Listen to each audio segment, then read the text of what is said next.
하나님께서 사랑하시는 성도 여러분, 지난 시간에 하나님은 이 땅에 자기 백성에게 어떤 목적을 가지고 계시는지에 대한 말씀을 나누었습니다. 하나님께서는 우리 모두가 그리스도의 형상을 담기를 원하시며 또 이 계획은 영원 전에 이미 작정하신 하나님의 원대한 목적이라고 말씀드렸습니다. 그러므로 우리 그리스도인들이 하나님의 이 뜻을 따라 그리스도 예수를 닮아가는 일, 즉 성화의 길을 걸어가야 한다고도 말씀드렸습니다. 특히 예수님의 유일한 성육신 사건은 그분의 완전한 겸손을 내포하고 있기 때문에 우리 속에 이 겸손을 형성하는 것, 즉 우리 모두가 그리스도처럼 이란 제목으로 지난 시간에 일단락의 말씀을 나누었습니다. 그리고 계속해서 주님의 그 겸손을 우리도 본받아 우리 속에 가득한 교만을 걷어내고 거듭난 성도로서 우리의 새 생명 속에 그 낮아지심의 겸손을 마음의 기초로 삼아 이를 굳게 다질 수 있는지를 살펴볼 것이며, 또한 동시에 그리스도의 실제적 섬김의 삶도 우리가 담기 위하여 같은 주제로 말씀을 나누도록 하겠습니다. 이에 대한 일예로 예수님께서 고난을 당하시기 전 마지막 밤을 보내신 마가의 다락방으로 여러분과 함께 들어가 보겠습니다. 이 내용이 담긴 요한복음 13장에는 이렇게 기록되어 있습니다. 저녁을 잡수시던 자리에서 일어나 겉옷을 벗고 수건을 가져다 허리에 두르시고 이에 대야에 물을 떠서 제자들의 발을 씻으신 후에 옷을 입으시고 다시 앉아 그들에게 이르시되, 내가 주와 선생이 되어 너희 발을 씻었으니 너희도 서로 발을 씻어주는 것이 옳으니라. 내가 너희에게 행한 것 같이 너희도 행하게 하려 하여 본을 보였노라. 이 본문에서 예수님께서 사용하신 본보기, example이라는 이 단어를 주목해 봐야 합니다. 어떤 그리스도인들은 예수님의 이 말씀을 문자적으로 받아들여 한 달에 한 번 또는 성찬과 함께 세족식을 하기도 합니다. 물론 그렇게 할 수도 있습니다. 그러나 대개 사람들은 예수님의 이 명령을 당시에 통상적으로 노예들이 주인의 발을 씻겼던 유대 관습의 문화적인 측면에서 해석하곤 합니다. 그러나 이 예수님의 세족식은 그 차원이 전혀 아닙니다. 우선 예수님의 신적 존재로서 그분의 신분면에서 볼 때 도저히 이해할 수 없는 불가한 일을 주님께서 하신 것입니다. 지극히 거룩하시고 존귀하신 분이 어떻게 죄인들의 발을 씻겨 주실 수 있단 말입니까? 그러나 주님은 행하셨고, 사도 베드로는 주님의 이 이해 불가능한 일을 자신에게 행하시려고 하실 때 왜 거부했는지 짐작할 만큼 이 일은 엄청난 파격적인 행동이셨습니다. 그러나 성도 여러분, 예수님께서 제자들의 발을 씻기신 이 행위는 우리의 상식이나 격식을 과감하게 깨트리신 이해 불가능한 이 행위는 예수님 자신의 성육신 속에 존재하고 있는 겸손함을 제자들에게 본을 보이기 위하여 행하셨던 것입니다. 뿐만 아니라 앞으로 주님을 따를 모든 사람들도 이 일을 읽고 깨달아 그들 역시 그리스도처럼 행하게 하시려는 의도된 파격 행위임을 충분히 짐작할 수 있습니다. 왜냐하면 이제 곧 주님께서는 제자들의 곁을 떠나셔야 하기 때문에 이제 곧 십자가의 고난과 부활 그리고 승천해야 할 때가 가까워지고 있는 것을 아셨기 때문에 주님의 이 완전한 겸손을 가장 강렬하게 몸으로 직접 드러내신 것이라 할 수 있습니다. 예수님께서 그 본을 이 마가 다락방에서 직접 보여주고 계신 것이었습니다. 예수님의 이 겸손이 만질 수도 체험할 수도 없는 그분의 온전하고 완전한 겸손이 실제로 현실로 변환되어 제자들의 눈앞에서 펼쳐 보여주시며 또 그 제자들은 이 엄청난 사건을 잘 기록하여 후대의 우리로 하여금 읽고 같은 은혜를 받고 깨달도록 이 일을 하신 것입니다. 소위 우리가 알고 있는 최후의 만찬 자리에서 우리 주님은 인류 최초로 완전한 겸손이 어떤 것인지 본을 보여주신 것인데 이는 어느 누구도 흉내낼 수 없는 존귀와 위엄의 창조주께서 죄인들 앞에 무릎을 꿇고 그들의 신체 중 가장 더러운 발을 씻겨주셨던 참으로 놀라운 일인 것입니다. 이 마가 다락방의 장면을 한번 마음속으로 상상해 보십시다. 제자들을 사랑하신 예수님께서 이제 곧 자신이 이들을 떠나갈 때가 다가오고 있는 것을 아시고 식후에 자리에서 일어나 한 아이에게 대야의 물을 받아 가져오라고 하시고 자신은 웃옷을 벗어 의자에 걸쳐두신 후에 제자들을 나란히 옆으로 앉게 하십니다. 그리고 곧 대야의 물을 받아온 사원으로부터 대야를 받아 첫 제자 앞에 놓으시면서 천천히 자신의 무릎을 꿇고 말없이 그 제자의 발을 씻기 시작하십니다.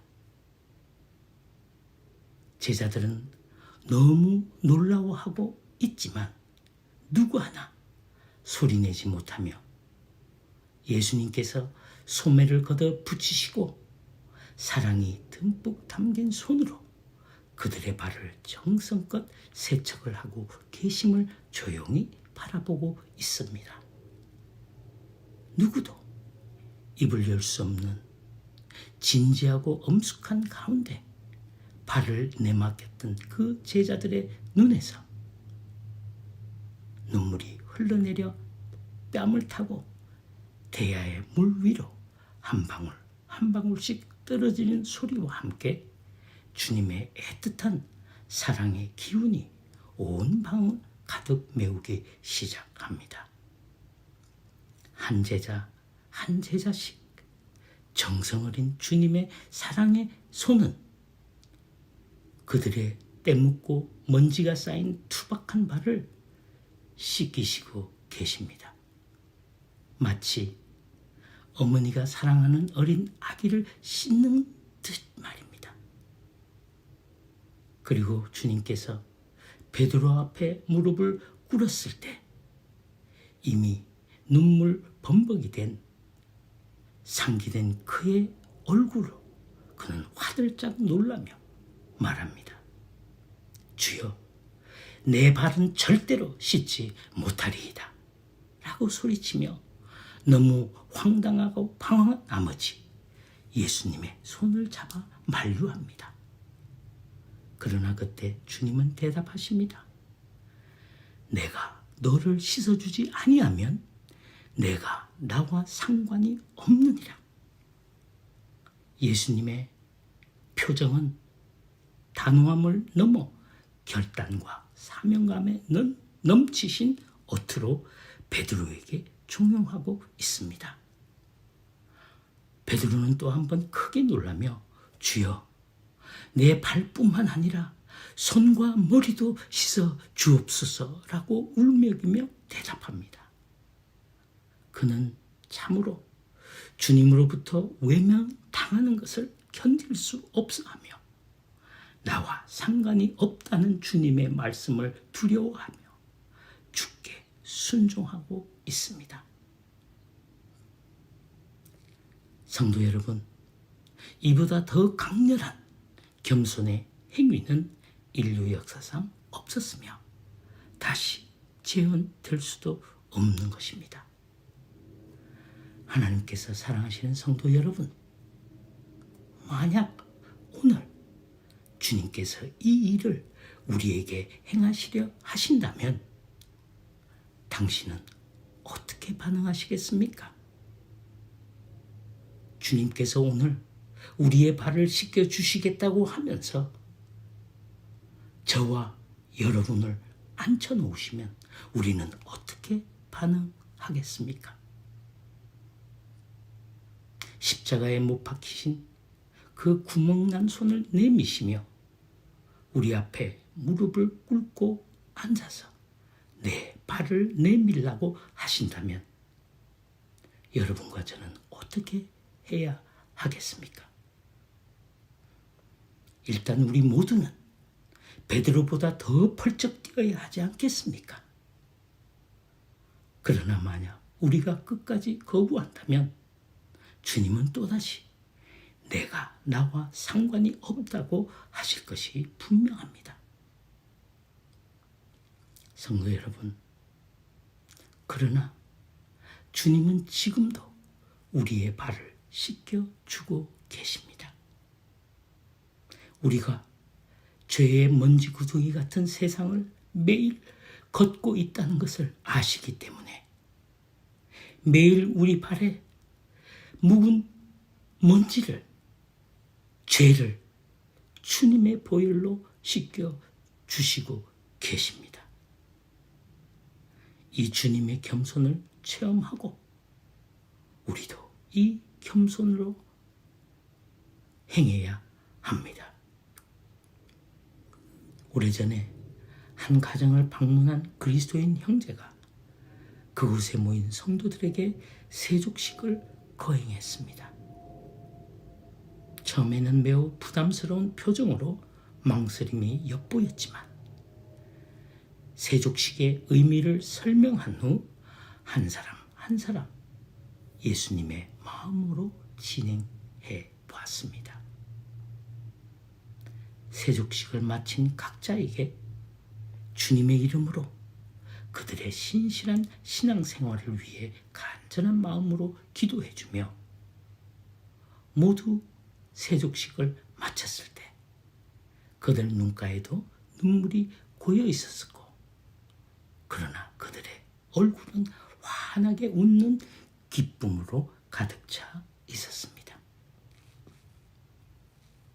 겸손과 사랑은 우리에게 기쁨의 만족을 주는 것입니다. 셋째로 우리는 그리스도의 겸손과 함께 그분의 사랑을 본받아야 합니다. 에베소서 5장 2절 말씀을 보겠습니다.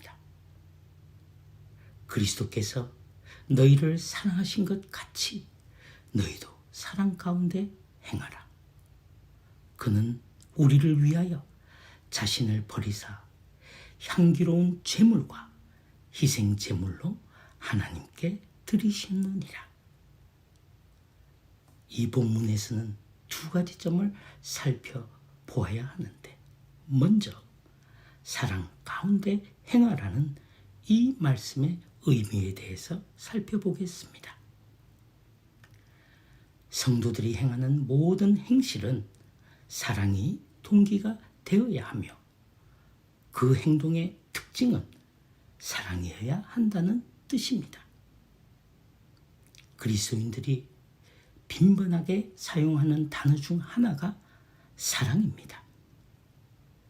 교회 공동체 예배 시작 전에도 옆 사람에게 사랑합니다 라고 서로 인사하도록 권하며, 강대상 위의 설교자들도 사랑하는 성도 여러분이라고 합니다.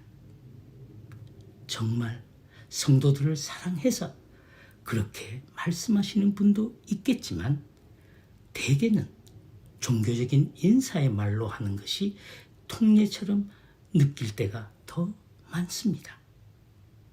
그런데 곰곰이 생각해 보십시오. 우리 그리스도인들은 이 사랑이라는 단어를 아무 부담 없이 매우 쉽게, 어떨 때는 어색해 하면서 사용하고 있습니다. 그러나 그렇게 쉽게 사용할 수 있는 단어가 아닙니다. 왜냐하면 그리스도인들이 사용하는 사랑이라는 이 단어는 예수님으로부터 배운 사랑을 말하고 있기 때문입니다. 예수님의 십자가에서 나타난 그 사랑 말입니다. 죄인을 구하시려고 전혀 죄와 무관하신 분이 우리의 죄값을 대신해 자기를 버리신 그 사랑을 배경으로 성도들 사이에서 통용하고 있는 이 사랑은 함부로 사용할 수 없는 단어임에도 불구하고 현대 그리스도인들은 아무 생각 없이 쓰고 있는 것 같아 듣기 부담스러울 때도 종종 있습니다.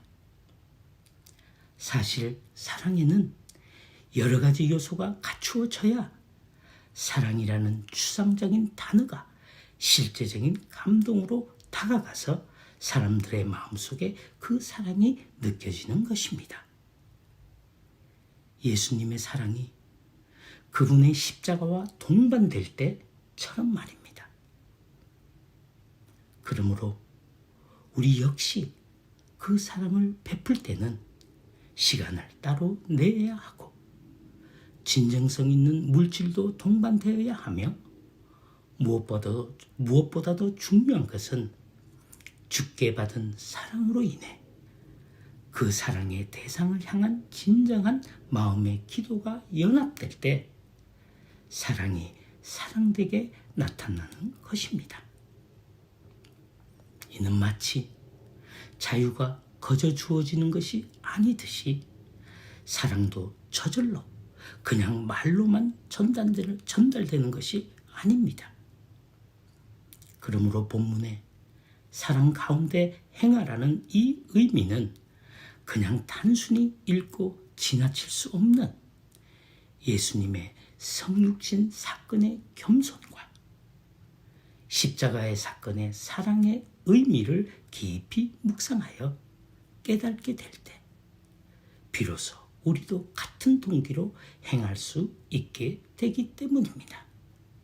이는 곧 그리스도를 본받아 그분처럼 행하라는 의미인 것입니다. 그리고 다음으로 주목해야 할 대목은 우리를 위하여 자기를 버리사란 말씀입니다. 이 말씀은 의심의 여지 없이 명백히 예수님의 십자가를 의미하는 말입니다. 사도 바울은 지금 우리 죄 때문에, 나의 악한 죄 때문에 그 죄값으로 그리스도께서 당하신 십자가의 죽음을 두 눈으로 똑바로 보고 그분의 고난을 통해 드러난 그리스도의 사랑을 본받으라고 말하고 있는 것입니다. 이는 제자들의 발을 씻어주신 그리스도의 사랑을 본받는 것을 강하게 권면하고 있는 것과 뜻을 같이 하고 있습니다. 물론 표면적으로 주님은 유대 종교자들과 로마 총독 빌라도에 의해 십자가에 달리셨지만, 다른 한편 영적으로 보면 주님께서는 스스로 생명을 취하실 것을 거부하시고 우리를 위해 자기를 스스로 버리신 자의에 의한 것이기도 한 것입니다. 당연히 간악한 저들의 나쁜 악한 해를 충분히 저지하실 능력이 있으셨지만 그러나 주님께서는 잡아먹힐 양처럼 되셨고 우리로 말미암아 하나님 앞에 드려질 향기로운 화목제물이 되시기 위해 그 모든 고난을 감당하신 것입니다. 그가 찔림은 여러분과 나의 허물 때문이요 주께서 상하심은 여러분과 나의 죄악 때문이라. 그가 우리를 대신하여 하나님께 징계를 받음으로 여러분과 제가 하나님과 화평을 누리게 되었고 그가 채찍에 맞아 피와 물을 모두 쏟으심으로 여러분과 제가 죄의 종으로부터 나음과 자유함을 얻었고 또 영원한 새 생명을 받게 된 것입니다. 아멘이십니까? 진정한 아멘은 이럴 때 나와야 하는 것입니다. 이것이 예수님께서 우리에게 보여주신 진정한 사랑의 본인 것입니다.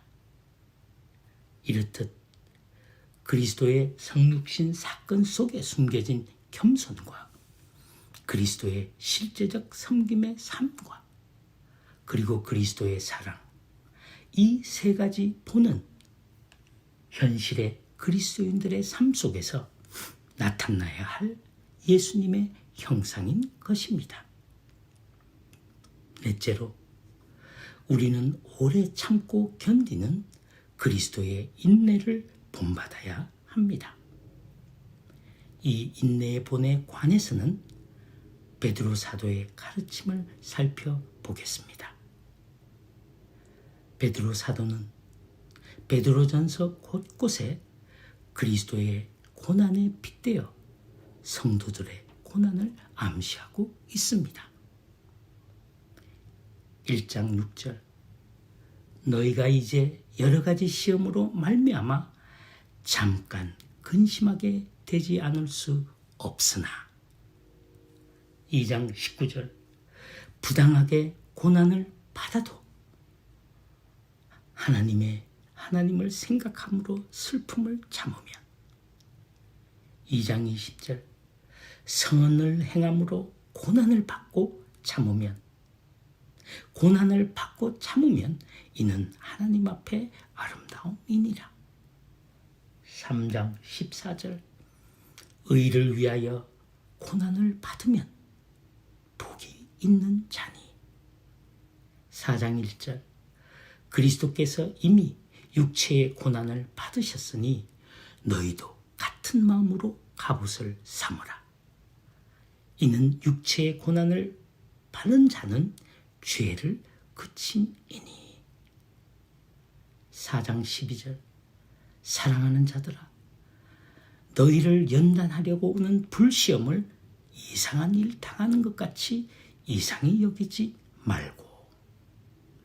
4장 14절 너희가 그리스도의 이름으로 치욕을 당하면 복이 있는 자로다. 5장 7절 너희 염려를 다 주께 맡기라. 이는 그가 너희를 돌보심이라. 이렇듯 베드로 사도는 우리가 당할 고난을 예고하고 있으면서 결론적으로 5장 10절에서는 이렇게 말하고 있습니다. 모든 은혜의 하나님 곧 그리스도 안에서 너희를 부르사 자기의 영원한 영광에 들어가게 하시니가 잠깐 고난을 당한 너희를 친히 온전하게 하시며 굳건하게 하시며 강하게 하시며 털을 견고하게 하시리라. 사도 베드로가 이 편지를 쓸 당시에는 이미 그리스도인들에게 많은 박해가 되었기 때문에 이 말씀을 통해 오고 올 세대의 성도들에게도 닥쳐올 고난과 환난을 견딜 수 있도록 우리를 위하여 고난을 받으신 주님의 그 인내를 본받아 주님의 자취를 따라오게 하려 하신 것입니다. 성도 여러분, 특히 부당하게 고난을 받을 때 그리스도를 본받으라는 이 말씀을 기억하십시오. 지금도 전 세계 많은 반기독교 문화권에서 살며 박해를 받고 있는 그리스도인들에게도 또 그 박해의 강도가 점점 심해지는 요즘 이 말씀의 의미가 한층 더 깊게 다가오고 있습니다. 그러므로 우리는 그리스도의 인내를 본받아야 합니다. 이제 마지막으로 5번째, 우리 그리스도인들은 주님의 선교의 열정을 본받아야 합니다. 지금까지는 사도 바울과 베드로의 가르침을 살펴보았지만 이번에는 요한 사도가 기록한 예수님의 가르침을 보도록 하겠습니다. 요한복음 17장 18절에서 예수님은 이렇게 기도하십니다. 아버지께서 세상에 보내신 것 같이 아버지께서 나를 세상에 보내신 것 같이 나도 그들을 세상에 보내었고 주님께서 이 땅에서 승천하시기 전에 행하신 모든 사역의 결론을 기도로 하늘 아버지께 올리는 마지막 주님의 기도 중 선교에 관한 내용을 살펴보겠습니다. 여기서 9절 중앙에 나도 그들을 이라고 주님은 지칭하고 계시는데 이는 당연히 당시 예수님을 따르던 12 제자들과 그 무리를 언급하신 것이 맞습니다. 그러나 성경 전체의 선교적인 측면을 고려하면 앞으로 예수를 믿고 따를 모든 자들을 지칭하신 것으로 여러분과 제가 과분하게도 여기에 포함되어 있는 것입니다.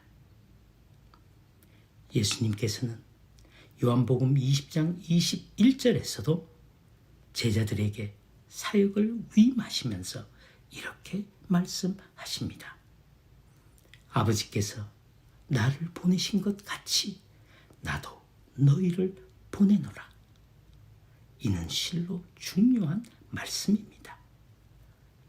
이 말씀은 마태복음에 기록된 것과 같은 내용으로 요한복음 버전의 지상 명령일 뿐만 아니라 이 세상에서 제자들이 복음을 전할 때 그리스도처럼 복음을 전해야 한다는 가르침을 담고 있는 것입니다.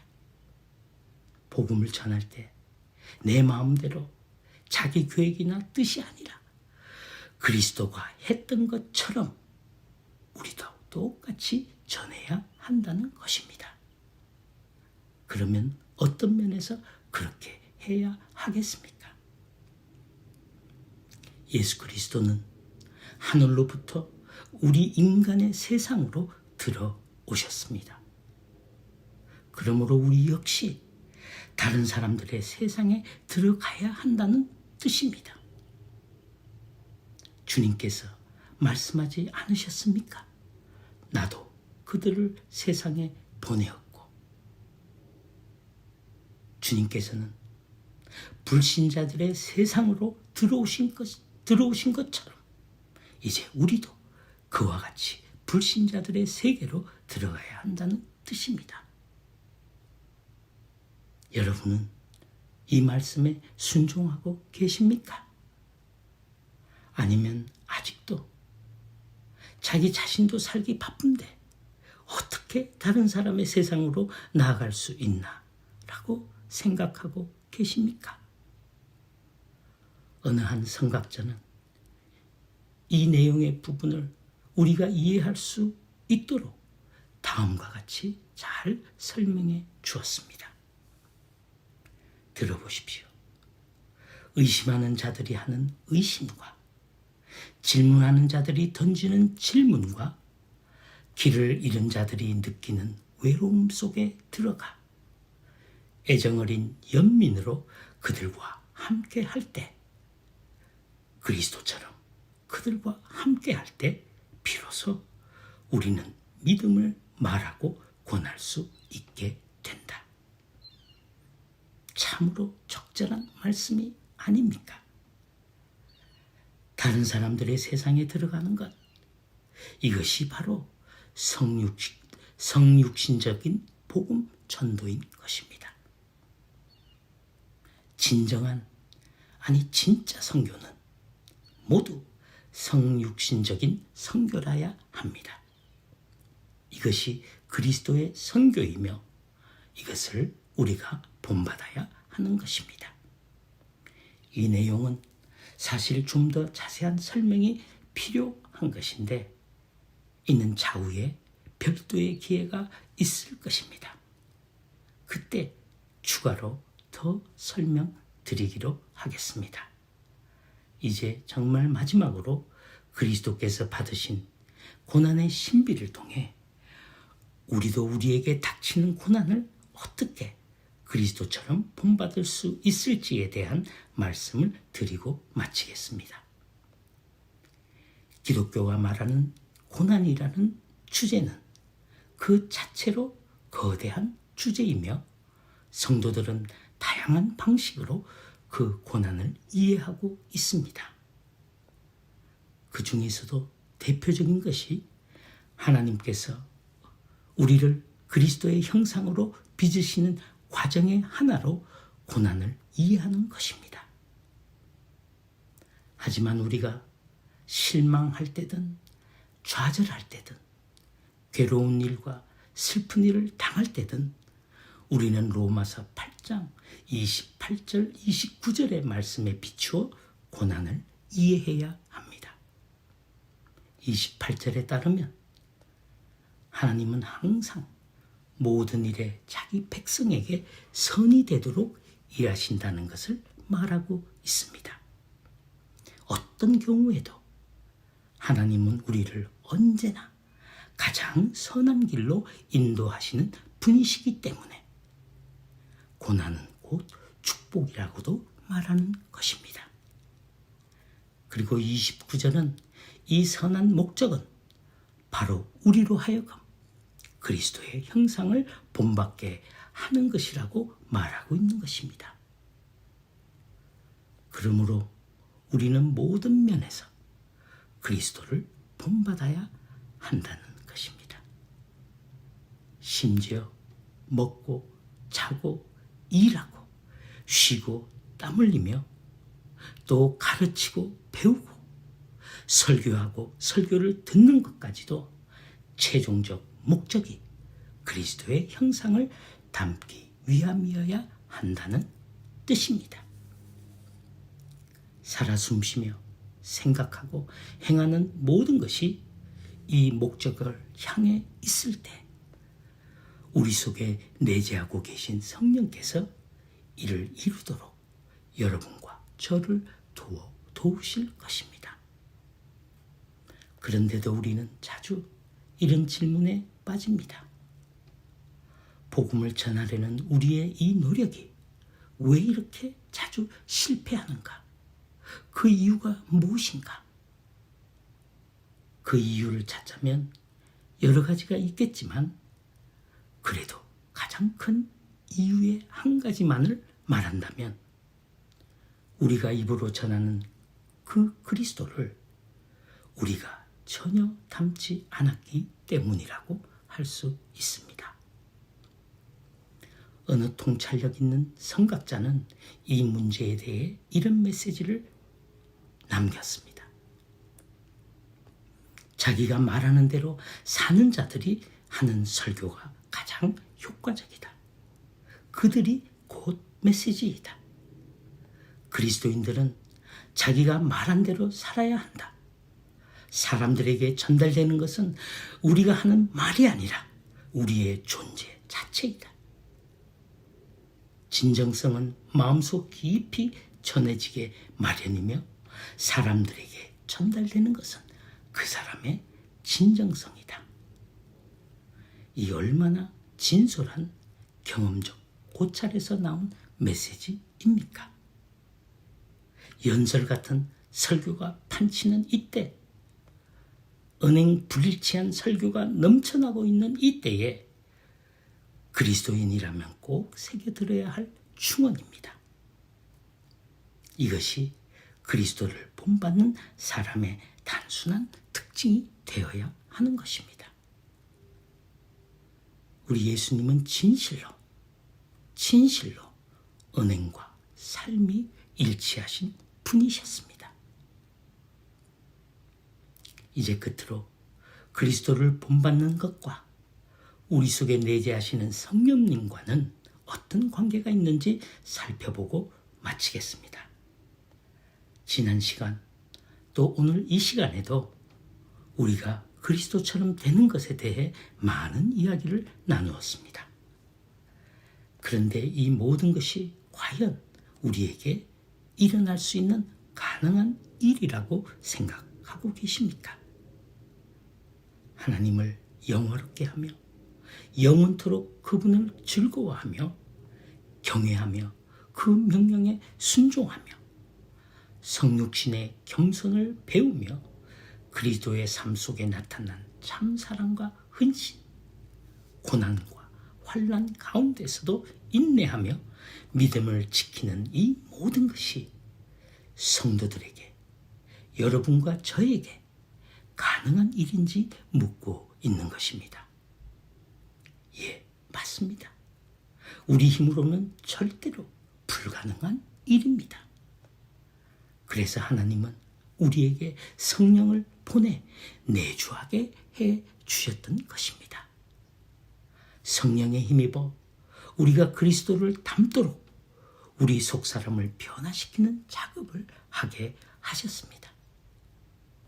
이에 맞는 일예로 1940년대 영국의 캔터베리 지역의 대주교였던 윌리엄 템플은 유명한 극작가 셰익스피어를 예를 들어 이렇게 설명했습니다.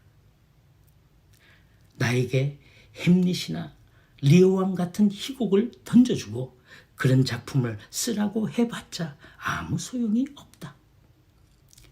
셰익스피어나 그런 작품을 쓸 수 있지 나는 쓸 수 없다. 이와 같이 나에게 예수님의 삶을 보여주면서 그런 삶을 살라고 해봤자 아무 소용이 없다. 그러나 셰익스피어의 천재성이 내 안에 들어와 산다면 나도 얼마든지 그런 희곡을 쓸 수 있다. 성령이 내 안에 들어오시면 나도 예수님 같은 삶을 살 수 있다. 하나님께서 사랑하시는 성도 여러분, 성령님께서 여러분 속에 계십니까? 성령은 누군가의 도움으로부터 받는 것이 아니라 복음을 믿고 진정한 회개와 함께 거듭나면 자연스럽게 하나님으로부터 성령을 받게 되는 것입니다.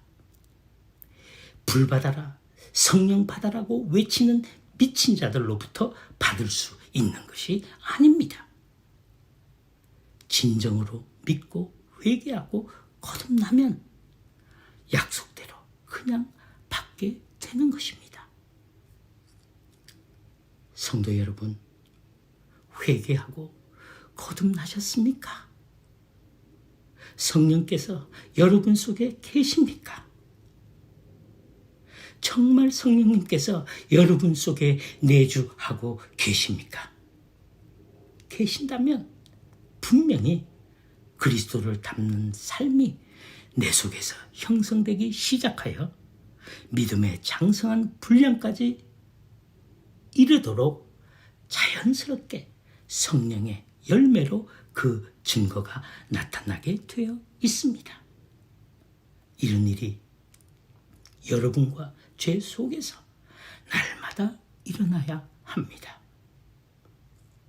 세상이 죄의 편만함으로 점점 더 가득 차가면 어둠은 더욱 깊어지고 빛은 더욱 빛을 발할 것입니다.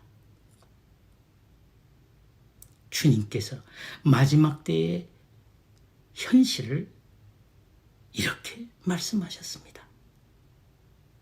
불의를 행하는 자는 그대로 불의를 행하고 더러운 자는 그대로 더럽고 그러나 의로운 자는 그대로 의를 행하고 거룩한 자는 그대로 거룩하라. 보라, 내가 속히 오리니 내가 줄 상이 내게 있어 각 사람에게 그가 행한 대로 갚아주리라. 하나님께서 사랑하시는 성도 여러분, 성령님께서 내 안에 계시면 나도 예수님처럼 살 수 있습니다. 아니, 살 수밖에 없는 것입니다. 우리를 향한 하나님의 목적은 바로 우리가 그리스도를 본받는 것입니다. 다 같이 한번 따라해 보셨으면 좋겠습니다. 우리를 향한 하나님의 목적은 우리가 그리스도를 본받는 것이다. 다시 한번. 우리를 향한 하나님의 목적은 우리가 그리스도를 본받는 것이다. 이를 위해 성령님께서 지속적으로 우리 속에서 충만하게 역사해 나갈 것입니다. 예수 그리스도의 형상을 우리 속에 형성하는 일은 성부와 성자와 성령 하나님의 연합하여 함께 하시는 위대한 역사인 것입니다. 우리가 그리스도를 닮는 삶을 살면 구원은 선물로 하나님께서 거저 주시는 것입니다. 그리스도를 본받아 사는, 진정으로 그리스도를 본받아 사는 복된 성도님들이 되십시오. 다음 시간에 또 뵙겠습니다. 참, 한 가지 부탁의 말씀을 드리겠습니다. 열광TV 12광주리 선교회가 제공하고 있는 이 말씀을 여러분들께서 주위 성도들에게 두세 분에게 나누어 주시길 부탁합니다. 감사합니다.